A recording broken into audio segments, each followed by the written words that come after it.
Good afternoon, ladies and gentlemen.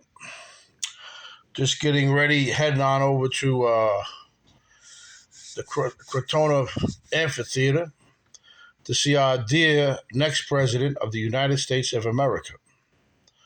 But can you imagine what I posted on Facebook about the individual Acts of Genocide lawsuit?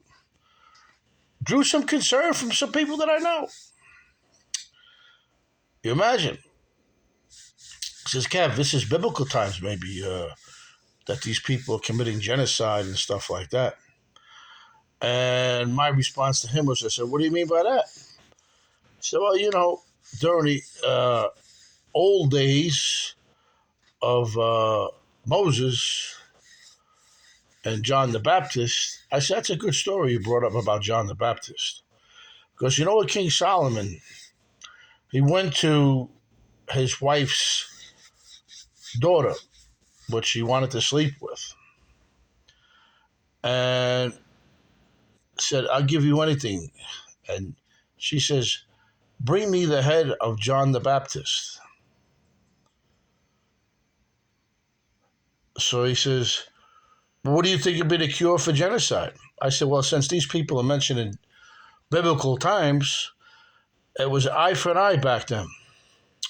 And since they're professing the apocalypse and the reoccurrence and the reappearance of history, the way you cure genocide would be bring us the heads of all the people, children, that committed genocide and took the kids away from the people and denied them to have children, which is in UN treaty laws, Articles 2 through 9.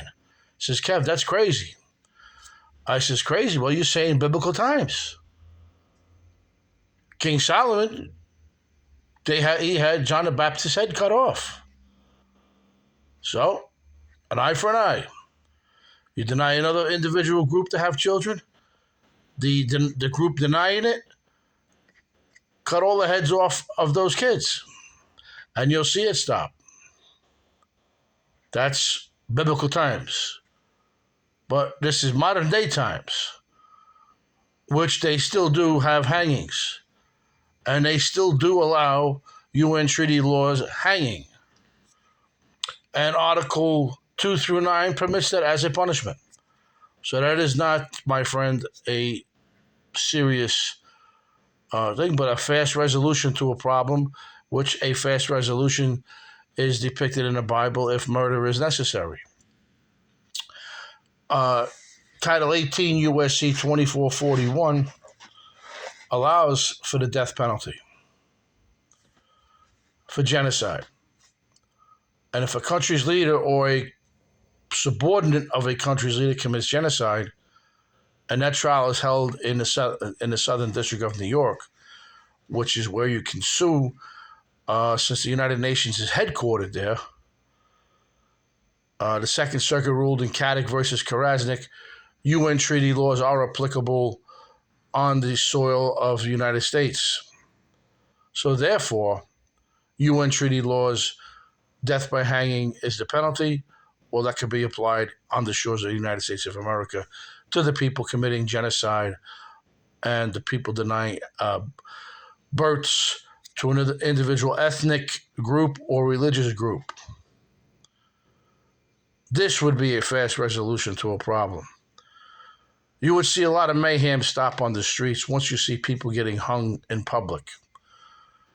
In the Middle East, they still have public hanging. And since we have a lot of Muslims in our country crying for Sharia law, well, so be it. Rape in their country is punishable by beheading, death by hanging, or death by the eldest son of the family. I would agree with that.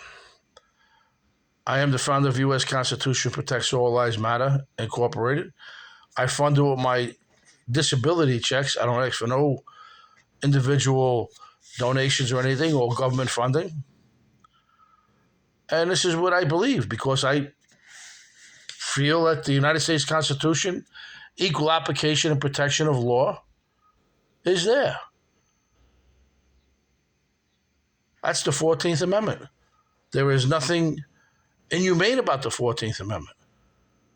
There is nothing inhumane about the death penalty under 18 U.S.C. 2441 when you commit genocide. So again, my friend who contacted me, look up the U.S. Constitution, look up UN Treaty Laws, Articles 2 through 9, and look up 18 U.S.C. 2441. It'll give you some guidance as far as what